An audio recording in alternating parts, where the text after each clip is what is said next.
cheap loans to end. That's a good way to start off the week. Yeah, it is. And I think a lot of people with variable home loans should not really be worried. Anyone who's thinking about getting a fixed rate home loan anytime soon, they might have to move quickly. You see, the government gave the banks, well, the Reserve Bank at the government's behest, gave the banks this really cheap money, $90 billion at first, then they pumped up to $200 billion, and they gave it to the banks at 0.1%, the same as the cash rate. Now, banks have been using that money and lending it out with the property market surging, but there's only $90 billion left. And so we saw the CBA starting to raise its 3-year and 4-year fixed rates. And it kind of implies that they think at least by 2024, the cash rate will be on the rise and variable home loans will be on the rise as well. So I think that's the bottom line. Fixed rates are rising, variable not yet. What about iron prices as well, Pete, at the moment, hit by Beijing? Looks like it is, Pete. It's dropped about 5% on Friday, and you can understand the government thought we'd be at $55 US dollars a ton. It's now over 200, and there is this feeling that Beijing is telling the steel producers, cut back on your demand and we can drive the price down. But apparently the Chinese housing market is going ballistic, just like here.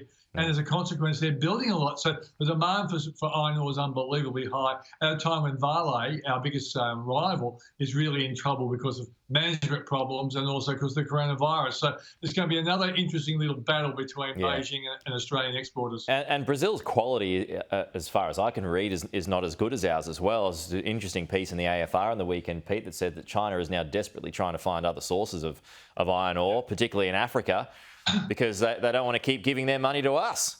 Yeah, and the better the quality iron ore, the more efficient it is. So it's cost saving on one hand, it's great for efficiency. And so we are in a position of strength, that's for sure. Okay, what about the future of tech stock prices, Pete? Yeah, it's interesting, Pete. A company like Tesla has fallen 35% since February, a high of $900. It was up, but it was up 255%. Now, Pete, what I think is happening at the moment is that tech is coming off the boil, but it's probably creating a buying opportunity.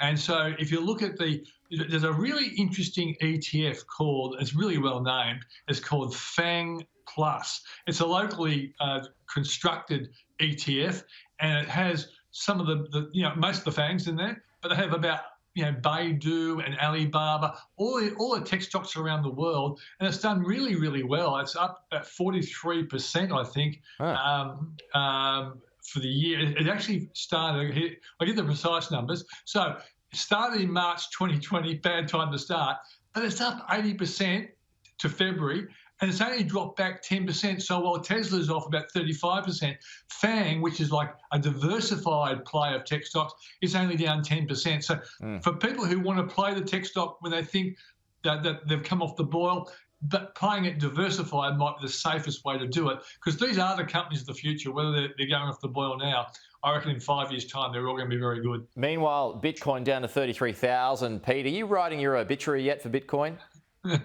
No, ironically, Kathy Wood, who runs this massive innovation fund, ARC, in the US, she reckons that Bitcoin will go to $500,000 one day. But I really do not.